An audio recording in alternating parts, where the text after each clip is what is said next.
You have both mics. Can you move over a little bit more? Yeah. Maybe again. Well, like, I think closer it's kind of gay. Okay. So I'm gonna cut out that. I hold my head and the young. I did. Just like my girl. I call the feds. I did that time. I get that bread. Forgot what it was that I did that time. Hood up. Call me Hoodie Allen.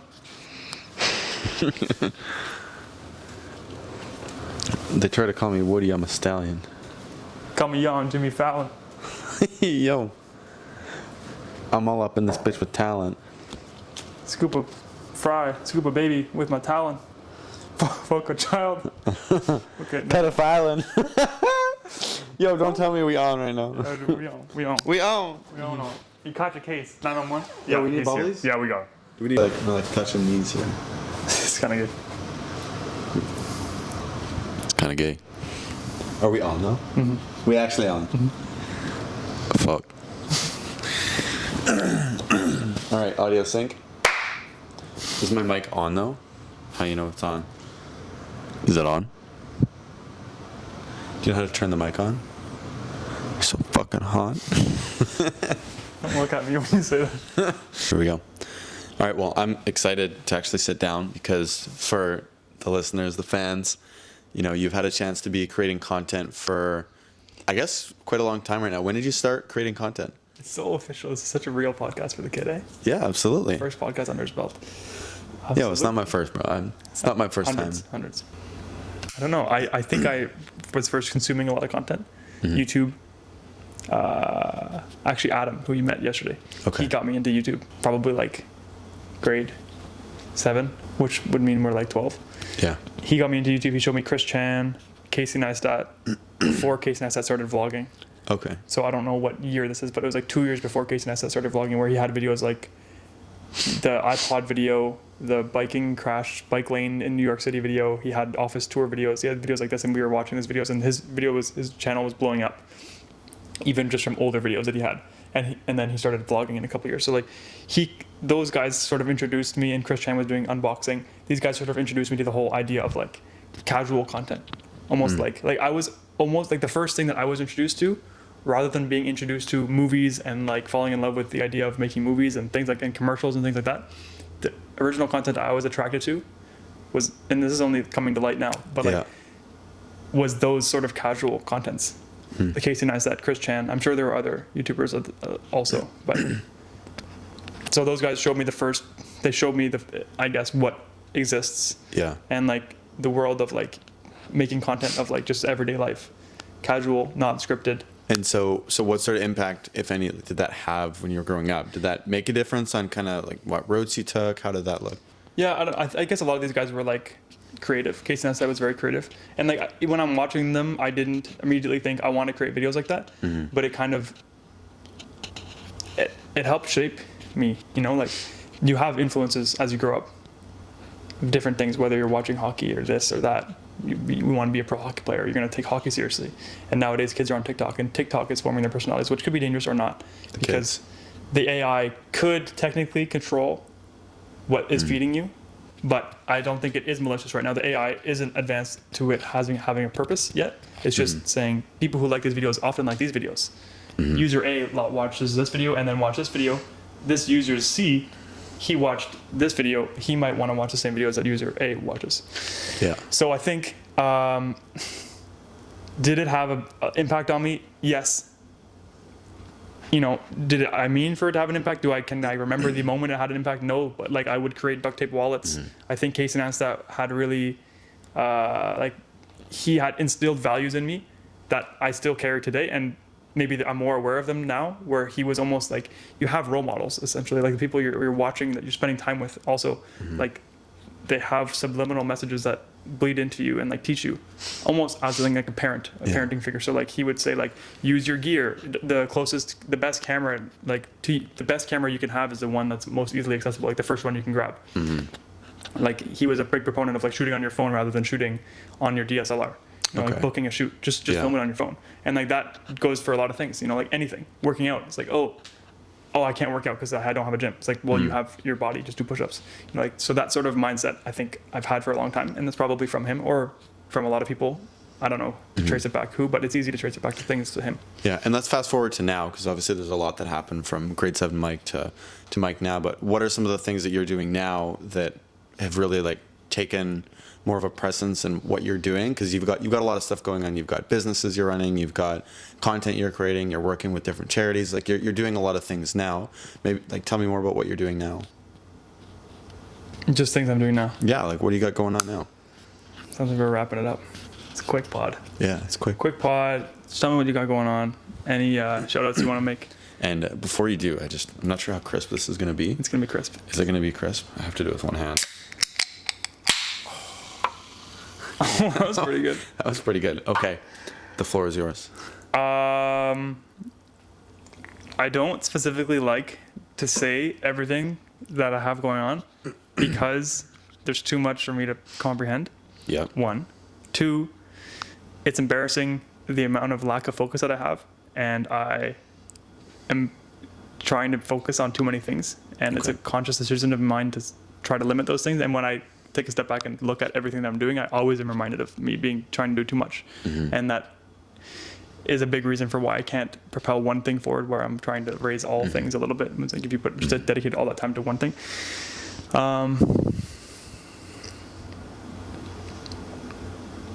But yeah, so there's 2 or 3 main things that I focus on now. 1, Peach Media, being a business, an agency, really. So it started off with video and photo, as most people do. It's transitioned through COVID and stuff like that into 3D tours.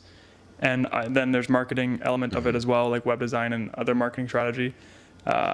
Long term, I want to do ads and content, mostly for ads, like for traffic, really just traffic, drive traffic. Because I find the biggest struggle with running an agency for marketing is, okay, well, how do we,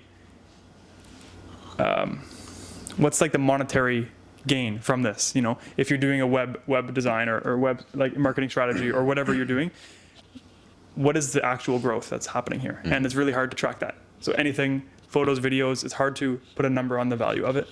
And that's why one of the reasons I switched to 3D tours, because there was just so much creative, like a room for error in video, where there's taste and music and cuts and speed, and like there's 1,000 different things, and everyone has their own opinion. Each client has their own opinion, even though someone is expert. So 3D tours is a little bit more standardized.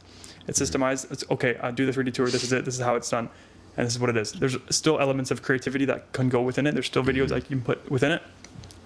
So I like that, but it's just more standardized. So there's less time to be making back and forth creative ideas, which ends up being the killer of like anything productive. It's just like people's different conflicting views of creativity.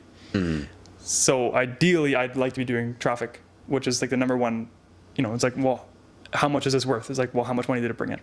So it's like stage 1. Like, it's so easy to see. So that's why I want to do ads in the future, and that's just one of like the number one reason for like growing a business. Like the ads are huge. Or like the traffic is huge. No matter which source of traffic you choose, that is the number one way you can grow your business. Like if you don't have leads, you have no business. So you can build systems and buy a factory and buy a warehouse and hire people all day long. That's easy. But the hard part is doing the sales. I mean, I guess it depends on the person, but for me, it's really easy to design logos and just packaging and order samples, and all that stuff is fun. But like the hard part is driving traffic. So like that is the biggest problem and like biggest difficulty for me. So I think that's why I need to drill into that. It's like, okay, well, must be a problem for other people as well. Yeah. Like I see a lot of other people that have no problem creating products, hiring a team, like building these systems, but like the sales is the harder part, the hardest part. Yeah, and I think no matter what business there is, there's always something that someone struggles with. If you're an extrovert and you love talking to people, like you might succeed really well with sales, but then you're like, I hate sitting down and spending time creating this because I feel like it's not building the same value as me being out there and being active. So it sounds more so like for you, it's like that thing that is more of a challenge is the sales. But it's cool that you've identified that, because now you kind of know like what you're doing. So you got Peach Media. What else is going on? Anything that you want to share, obviously, you don't have to give away all the secrets, but what else is going on? Yeah, so that is Peach Media. came from videos, now at 3D Tours, want to do ads. That's Peach Media. I would like to build a personal brand around Peach Media. So do YouTube for my own personal brand. And I guess short form videos just because those have good traffic, like I said. So build Peach Media with a personal brand, so that would be nice. But it's hard to build a personal brand when you have nothing to show for it. So like when you have a successful Peach Media, then you can be like, oh, listen to what I say because I have these things to say because I've done this. But if you've never done anything, it's hard to be like, oh, listen to me, because you really have no experience. That's why it's kind of funny when you see like life coaches who are like 25. Yeah. You're like, why would I listen to you? You have no experience. I'm sure there's some things that they know, but it doesn't make much sense. So Peach Media, I want to help e-commerce brands because I want to have e-commerce brands. So like I have Luna Silk e-commerce brand. Biggest problem with that is traffic. So I'm kind of diving headfirst into the traffic problem, solving it for myself, and then how can I build the systems, learn from solving it myself to help other people solve the same problem that I had and continue to have now. So solve that problem for myself, and then I can use myself as a case study, use Luna Silk as a case study. Look, I had this problem. I was in the same position as you. I didn't have leads. I had a beautiful website. I had a beautiful product, a really good product, blah, blah, blah, blah. It does not sell itself. Build it and they will come is not true. You can build it all you want, but if no one sees it, they won't buy it. So I'm in the same position as everyone else right now. I can solve the problem, bring ads, influencers, full like multi-channel approach, scale Luna Silk, and then I can leverage Luna Silk as a case study to say, hey, I did this for my brand. Let me do it for yours. So that's Luna Silk. Those are the two main businesses. Luna Silk takes a back seat because I need to get money to invest into ads. Ads are expensive. Getting traffic is expensive. So whether you want to do organic, it takes more time. Paid is faster, but costs more money. Organic is just a little bit unpredictable because you're at the mercy of the algorithms. But now that the algorithms have changed a little bit, there is more room to grow on Instagram and TikTok. But ads is a more scalable, predictable way to do it. It doesn't change as much. It's fundamentally the same. You make things that keep people on the platform, and then they reward you for keeping people on the platform, and then your bid goes up. And it's repeatable. So like organic is like isn't exactly repeatable. It's hard to scale that organically. I feel like you rely on the algorithm blindly. It's a little bit of luck. Ads is more clear. So I think those are the two things, isn't there? Yeah, that sounds about right. And what do you think? Because you've been someone that's tried a lot of businesses, and some things have gone really well, some things maybe not so much. I think that's part of being an entrepreneur is try this, like shit doesn't work. Try this, doesn't work. Try this. This kind of works. Learn from that. Take it in here. What do you feel like have been like some of your failures? Like fall on my face if you're willing to be vulnerable and say, hey, I did this. This didn't work. This is what I took away from it. Yeah. So a problem of mine is, I think people can easily dismiss it as saying, oh, I have ADHD. Like I can't focus on this. I have this. And like whether I do or not, I think it's a weakness of mine. And I had to recognize that after many years of not having great focus and jumping from shiny object to shiny object and saying, I'm going to start with this business, this business, this business. I've recognized that. And that was one of the main reasons for like lack of success in any business, because I wasn't dedicating enough time towards it. So most of my failures were just from starting something and not putting enough time into it and jumping to something else. So instead of like jumping all in head first, pouring a bunch of money into it, I just work on it for like, whatever, a week to like 6 months. And then I'd be like, I'm not really interested in it anymore. Like, let me jump ship, which was okay at the time. Yes, I didn't have any huge failures. Yes, I like saved my money because I never committed 100,000% to anything. And I learned what I liked, what I didn't like. I learned a lot through that, but it also restricted me from having like any sort of success because I wasn't fully committed to anything. But I tested the waters, and now I know I have to commit a large percentage to projects that I know are actually sustainable and like they have a good futures. So the things that I run now, I'm dedicated to, and anything else, like almost every day I remind myself, okay, like what am I doing? And is this like getting me towards the goals that I have?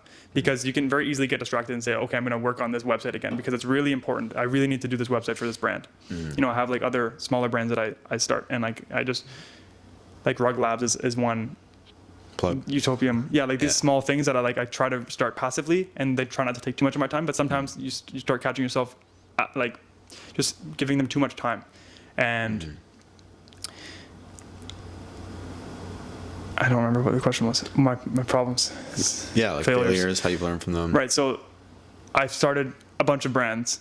None of them have been successful, but they've all taught me important lessons. I haven't had super big failures because I haven't committed a lot of time to any of them, a lot of money or like anything to a lot of them. And I haven't really quit any of them. I haven't been like, nah, this is not it. Let me just jump ship to something completely different. They've all kind of like been a stepping stone to the next thing, like videos, videos and photos for Preach Media. I don't really do videos and photos anymore, but I stepped off of that and I started doing 3D tours, which still have videos in them. I can still use the same website. I can still do this. I guess it's still the same clients. It's just a bit different. It's like a pivot. I've kind of pivoted. Yeah. When you pivot enough times, you're way far from the beginning, but you learned a lot all the way. And I never had a jump or like a, go up and a failure. It's more like up, across, up, here, like that sort of thing. So I haven't had huge failures. There's been a lot of brands that I've started and I've, I guess, given less attention to now, quit. Just because the more I research the market and time I put into it, I realize that the market isn't as big or open, or there isn't a big enough opportunity, or it's just not right for me to pursue it, or it's too big of a problem. Things like that. And so where do you kind of draw the line or make that decision? Like, is there a point where you say, hey, given this, and this, I stop? Now it's clear. I don't know when I draw the line, and there's no line. It's blurry. It's I will get to it, and then the further and further I get to it, I realize, you know what, that actually isn't that good of an idea as I thought. The market isn't that good. Circumstances aren't that good. There's a lot of things that go into it. There's career timing, market timing. So it's like, this is one of the factors. Market timing is like the market overall, the economy. Where in the market is it? Do you place? But there's also career timing, which is like your personal timing. It's like those both have to align. So maybe. I was telling you today there was like a Razor subscription that I was looking at doing. Yeah. And I had like done a lot of market research, done angles, all this stuff. The market timing was good. I was before these other subscription brands like Flamingo. I was right after like Dollar Shave Club. So the market timing was good, but career timing for me, I wasn't advanced enough to pursue something like that. It was too big of a project for me to take on. And at the time I thought, okay, it's a great idea, great opportunity. There's a huge gap in the market for this. But it was just too big for me. So it's still such a good idea. I should do it. And now it's been, 3 or 4 years from it. And I see other competitors that do it better than I would have done it with capital investment or whatever. I know, okay, I'm not going to pursue that anymore because they've done it. The market, the opportunity is closed. Once the market and the career opportunities stop aligning, then you have to draw a line there. Yeah. It's, okay, the opportunity isn't as good as I once thought because I didn't give it enough focus at the time or I wasn't ready at the time. Then I'll have to leave it. Yeah. Let the baby go. Cool. Kill the kid. Yeah. Sure, we can call it that.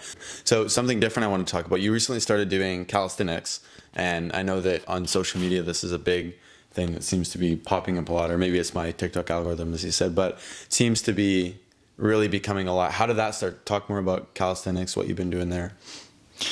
I think it started gaining a lot more popularity through COVID because everyone was working out at home. And they thought, how can I work out at home? The gyms are closed, which was crazy, but gyms are closed. So they gained popularity there. That's when I had already known about it, but I started following some other YouTubers who had done it and got more interested into it and seeing the potential that you can gain a lot of muscle through calisthenics as well, instead of just only in the gym. I always thought calisthenics were more lean and it's harder to gain muscle through those things, but like a lot of those YouTube guys showed me that it's possible. And I wasn't specifically looking for calisthenics or anything, but just someone I met at a gym. When I walked outside, he was doing calisthenics in the park and I was asking him about it. And then we started doing calisthenics together because he liked to do calisthenics and I lost my gym membership, or like the gym that I went to was no longer I was able to go to. Yeah. And so we started doing calisthenics and he's about them. And so I'm open to them. I'm happy to do them, but I guess it's been a couple months that we've been doing them for now, and he doesn't get as sore. And when we do go to the gym, you get more sore. So we kind of came to the conclusion of having a good balance, because calisthenics is good for like being comfortable in your body, building, balancing, supporting muscles, things like this, add agility, other things like that. But being in a gym is faster way to gain mass. And I think that's something that we realized as we would do both. I think we're thinking the best approach would be to do both, like a couple days in the gym, a couple days at calisthenics per week. Number one, being just moving, get exercise, eat. Yeah. But once you have exercise and eating down, then you can start thinking about the next stage. Yeah. which is what sort of working out do you want to do? Optimizing, I guess. And that's something that I struggle with a lot is, I jump to stage 5 rather than stage 1. And I, maybe get overwhelmed and say, oh, I can't do that, or like spend too much time learning stage 5. And it's a double-edged sword because yes, I stop myself from having a lot of failures because I research the shit out of everything before I start jumping into it. Like I have to research like all 5 stages and like know it inside out before I can really jump into it. So it stops me from failing a lot, but it also makes me very slow to do things because I have to learn all about it before I can fully commit to it. And so what does that look like when going to the park, doing calisthenics? Like, what do you do? If I'm someone that's never heard of this, I'm like Googling calisthenics right now, what the heck? Like what do you do when you go? Because there's no weights. It's just you, right? So what do you do? Yeah, it's interesting because it's like, there's nothing to do. There's like, how do I start? What, if I'm going to do chest workout or legs workout or like, what do I move? What's heavy? But the thing is, I don't even know much about calisthenics, but I think it's mostly just body weight. It's only body weight. I think people can start adding weights as well too, but it's just fundamentally just moving your body in ways that you leverage your weight onto the muscles that you're targeting. So push-ups, dips, squats. These are the basics, I would say. Chin-ups, pull-ups. So you do need some equipment. You need at least a chin-up bar. And the first time the first sessions that we had, we were just in a playground. And this playground had like bars for chin-ups and pull-ups. So we'd use those. And we use those for chin-ups, pull-ups, and dips. There was a dip one as well. But this was just playground bars. It wasn't calisthenics at all. And then push-ups on the ground, dips on a bench, like squats on the ground. You can do like leg raises on the bar, the chin-up bar. You can do everything with just those 2 pieces of equipment. And it's not even pieces of equipment. It's literally just play structure. So whatever muscle group you're going to be working that day, it's very easy to find exercises for that. There's not 1,000 different exercises you can do in the base level strength, like starting. There's not 1,000 different exercises you can do, but there are like 4 basics that you can do. Yeah. Huh.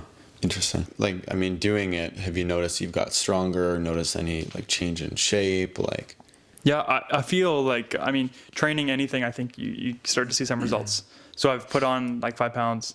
Yeah, I think the problem for me, I guess genetically, like ectomorph. I don't know if that's genetics or just like how you're raised of like your body size. Like maybe I just wasn't eating enough as a kid and I would be skinny.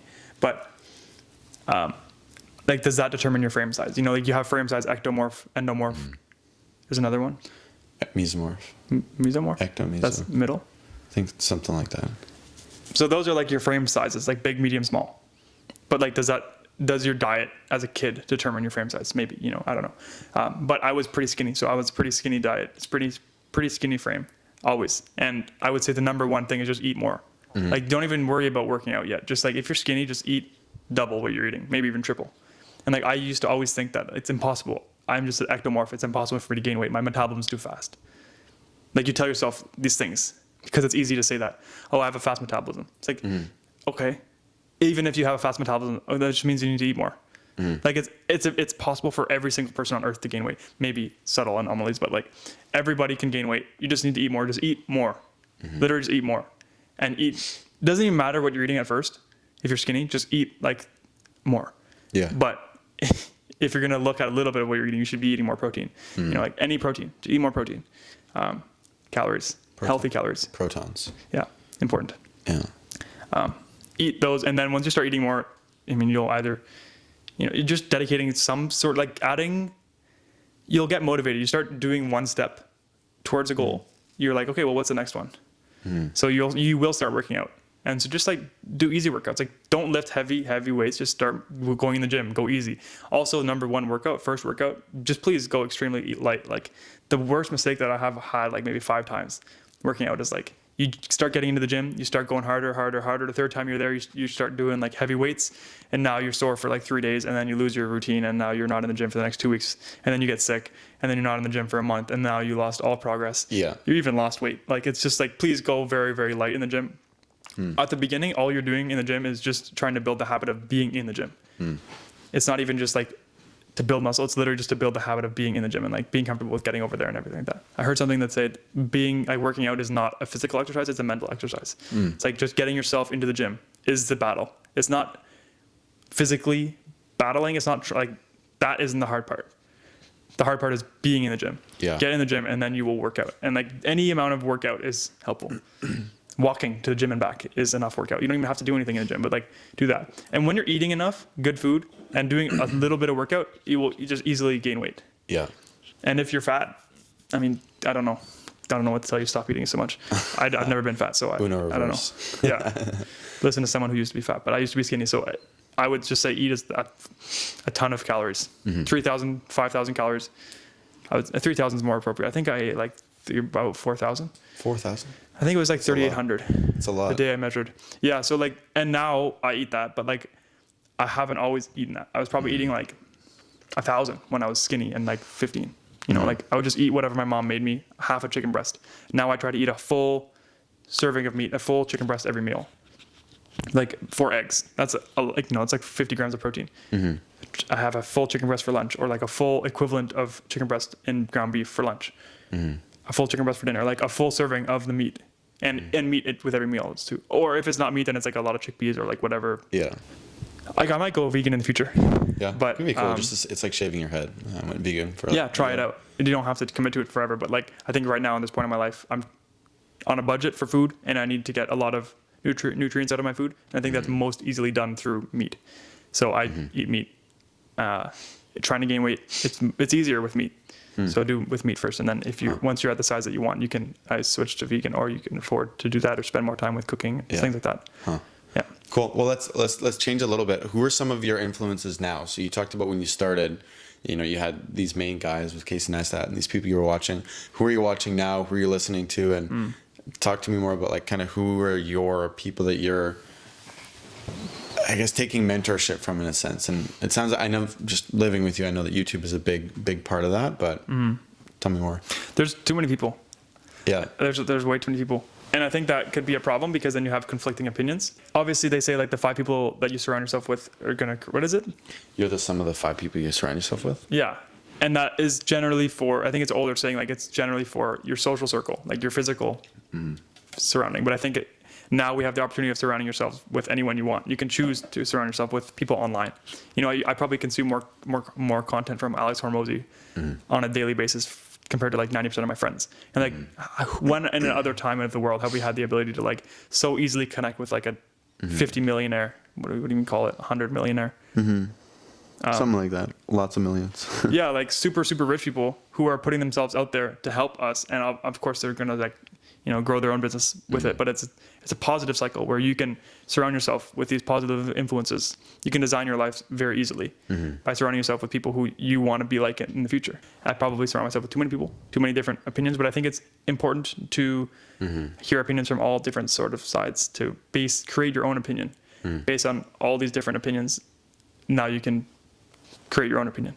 Yeah. And you said something to me about that in the past of, take all this different content and don't let it influence you, but let it have weight in your decisions after you've taken your own perspective on something like that, right? Yeah, my mom always gets mad at me for it because I always ask people their opinions on everything because I'm curious. Like, what's your opinion on this? And like, what do you think I should do for this? But I'm not saying, hey, mom, I'm looking for you to tell me exactly. Like, I will do whatever you say. I'm just looking for her opinion. Based on her experience, I will weigh that based on her experience, based on what her opinion is worth. And not just my mom, anyone's. If I'm asking someone about making money or making a clay bowl and I ask a millionaire, maybe his opinion isn't worth the most because he's never made clay bowls in his life, but he might have a little bit of opinion, so I can weigh his opinion based on how much I think he knows. So like my mom says, why would I bother telling you? You don't listen, you don't do what I say anyways. It's like, no, mom, like I digest your opinion, weigh it, and I say, okay, I value that opinion and that will help create my own opinion. Thank you for your input. That plays a factor in my decision making now. So I just weigh a lot of different people's opinions and then I can create my own. I think it's important so that you can hear all different polar sides of any topic and create your own opinion on it. Yeah, that's cool. And just as we, kind of near the back part of the podcast, but I wanted to give you this stage. There's a lot happening in the world right now. and I can't even begin to name everything. You're more up to date with it than me, but I want to give you this stage just to talk about what's going on. Do you have any big opinions, things that are going on, things you want to talk about? Viral TikTok clips. You want polarizing. Doesn't have to, yeah. You want me to get canceled. Yeah, cancel culture. Cancel culture's out. Yeah. Nobody gets canceled anymore. That's true. I think things move in extremes. So first there was, whatever first was, I don't know. But then cancel culture came and it overcorrected. So there's too much, people are getting too canceled. But now it's come back a bit. No one really gets canceled anymore. If you do get canceled, it's not full time, But what has happened, what impact that has laid out is people are more careful about what they say. They do realize what they say lasts. The internet never forgets. Things last on the internet. So people are more careful about what they say online and in real life because you never know what's online or not anymore. So there has been a lasting impact of cancel culture. So was cancel culture good? Probably not. But where we're at now is a good balance between both. I think that happens for a lot of things. We were very pro-feminism, and now there's becoming a backswing with the popularization of Joe Rogan, Jordan Peterson. Now you see the Tate guys, those guys. Like it's swinging more towards masculine again, and it's probably getting too far masculine. But there will be an equilibrium, So I think it comes and goes like that. Huh. I also think news is poison. Oh, I could add that to my thread of enemies. News. Don't listen to the news. My dad said something when I was complaining to him about the news. I'm like, this is so toxic. It's so horrible. I hate the news. It makes me depressed every day. Like, why would I bother reading this? And he says, stop watching the news. If it's important enough, you'll hear about it. I'm like, oh, that sucks. You don't need to submit yourself to the opinions of these reporters that are selling themselves out to clicks. It's not a logical business model. They sensationalize everything because their whole business model is based on clicks. And they just need to click. They don't need a viewer, they don't need a long viewer attention. They just need clicks. So they kind of sell their souls or sell out, like with thumbnails and clickbait things, because the reputation doesn't really matter as long as they can have hyper realistic thumbnails capturing the click. So I don't watch news anymore. I don't listen to news. I don't, whatever. If it's important enough, it'll make its way to me. And people talk about it. You hear things like that anyways. If it's relatively important, you will hear about it. Yeah, it pops up somewhere, whether it's Instagram or. Also, it's not. None of it is really important. It doesn't affect you. It doesn't affect. It doesn't matter. Yeah. None of it matters, and I think it's all fake. It's a facade. What do you call it? I think it's a facade. I think that's right. It doesn't make a difference anyways. I don't think we have much control over any of it. So anything that's happening is probably bigger behind the scenes than where it's made out to be. And then it's a machine that hits us from 1,000 different ways. It's all we have no control. So there's no reason to stress over it. That's my opinion now. And so if you're willing, share whatever you wish on this, but talk more about social media, censorship, things that are going on with that. You are someone that's got a presence on social media. You've got, lots going on. What do you think of kind of where technology is at and where it's going? And you're like my tech guy, so. Right. You mean social media? Yeah. I think it's swinging as it does. It swings left and right. And I think the tech companies are too big, and they are essentially the new government. And I think that there isn't really countries anymore, because the countries used to be separated by borders in which you couldn't really cross or couldn't fly around. Or it's hard to cross borders, but now it's super easy. You pay $200 and you're in a new country, in a new continent. So the idea of countries doesn't really make sense anymore. Tech companies are basically the government, so there's no government different borders for countries. Everyone basically uses the same currency. Not that they do, but you can get by using the US dollar everywhere, essentially, or any dollar anywhere. I could be using Zimbabwe dollars here, and you can just convert it, online. It's not that difficult. So the idea of countries, I think, is obsolete mostly. Will we be heading towards a single currency? Maybe. Does it really matter? Probably not, because we're basically already there. So I think tech companies are the new government, and I think they have too much power, and I think they're not doing it very well, because they're running it like a tech company rather than like a government, and so people get banned. They're not clear on their values, and I think governments need to be very clear about what you do.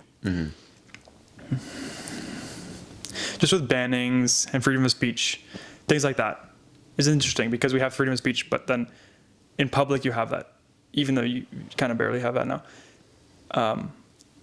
True. But then online, those laws should continue, but then you're at the mercy of them, of the companies, which is fair because it's their platform.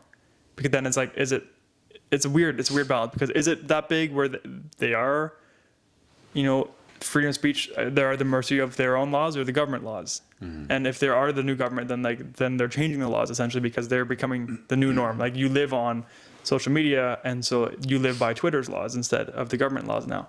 So it's almost like their laws are more powerful than the real laws. It's interesting. Yeah. So I don't know.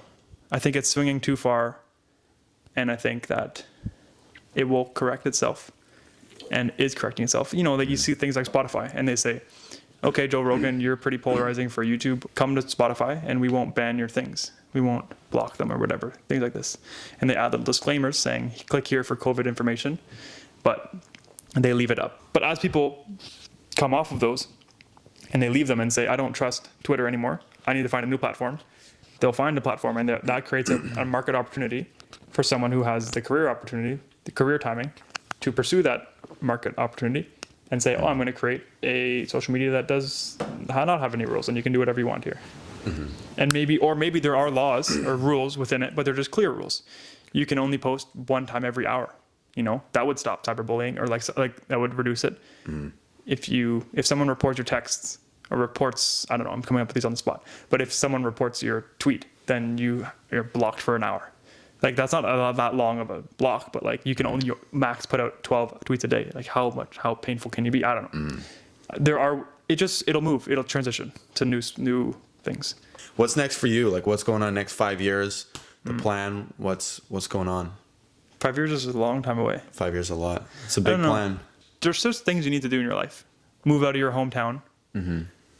Whether you just go there for a couple months, you're just trying it. Try another city for a couple months, shave your head. There's things that you need to do. Those seem like very different examples, but equally important. It's important to play with your appearance, get out of your comfort zone. I guess that's the thing. So grow your business, push yourself in while you're young, while you have energy. I don't know. I hear it. I hear people say that. I seem to have energy right now. Push yourself, see how good you can be, and then that creates a framework for the rest of your life. I think you can continue to change throughout the rest of your life, but it gets harder as you get older. Yeah. So try to just ask yourself big questions and do a little bit of thinking of, who do I want to be? Who do I want to be? And then you can think of, okay, well, what are the goals? And then what's important about those goals? So how can I achieve these goals? What's the best way? What's the best jobs I can do? What are my goals? It's not only monetarily, but what kind of family do I want to have? Where do I want to be living? What are these values that I want to have? And then you can build your other opinions based off of those. But I think once you have a bit of a foundation, then you can start to think, okay, well, do I want to live in Europe or Canada or this or that? Yeah. Do I want to be working a job or not? Do I want to be making a little bit of money or a lot of money? How much time do I want to dedicate to making money? If the family is really important to me, maybe you shouldn't be dedicating your life to a law degree and like pursuing lawyer, because that will take, I don't know how long, 10 hours a day. How much time do you have to be making friends and doing this and that? I don't know. So 5-year plan is dependent on a lot of factors. Moving and... Yeah, make money. For me, make money is important. Most of it is just like achieving your goals and then being disciplined enough to achieve those goals. But the goals have to be the right goals. Because you can set bad goals and you can set yourself down a bad path or a path that isn't important. Yeah.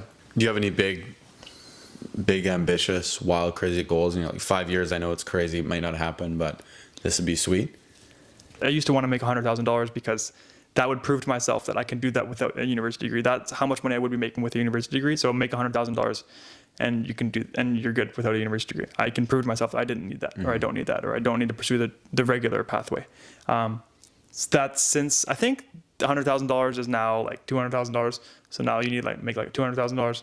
But for me, I think the goal is $1 million a year. I think $1 million a year is a good amount of money. I think that is enough. Like, I don't think you need 10 million. So I think the difference between like $500,000 a year, even $400,000 a year, and $1 million is not really a big difference. Your lifestyle probably won't change that much. So it's a good clean number. Set it at $1 million and you're good. So 5 years, I guess, probably should be at like $50K a month, $500,000 a year. It's a big goal, but I think it just puts you on the path to be making $1 million a year. Shoot for the stars, land on the moon. Yeah, and $1 million a year is like, it's not that much. You can spend it easily, but also like you can do whatever you want essentially.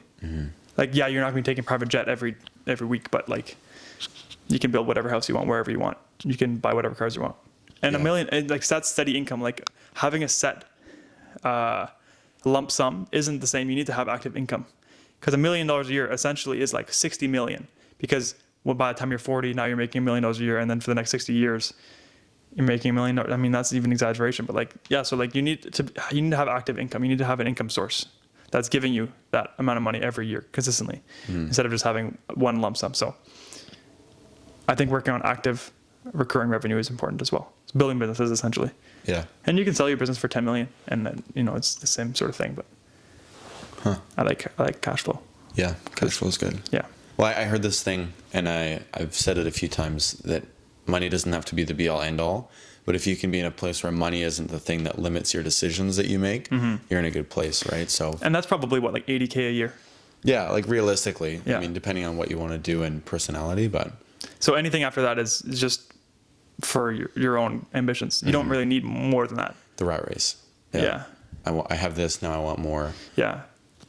But if your goals are set high, then they're your own goals, you know. So, and then Alex Hormozy also said today, or a couple of days ago, I heard it said, to achieve freedom is not based on a monetary amount of money that you have, but it's actually based on what you're doing with your time. Because if achieving freedom is $1 million a year, then you can finally do what you want with your time. Then that would be equal to making $60 a day doing what you would be doing when you're retiring. Because if your money is taken care of, and you're rich, and you say, if I had nothing to do when I was retired, what would I be doing? I would probably be making pottery.